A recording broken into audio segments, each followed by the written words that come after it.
Енді қалдарыңыз қалай?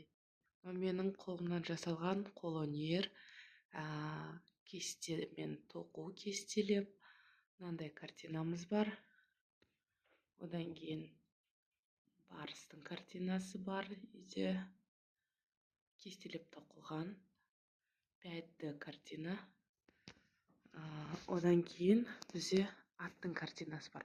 Бұл таза қолдан кестеленіп тоқылған, өзім тоқыған картиналар.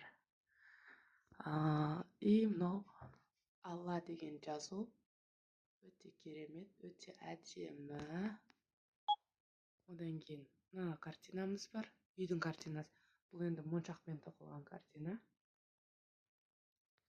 Одан кейін мынау бар, кестеленіп тоқылған картина.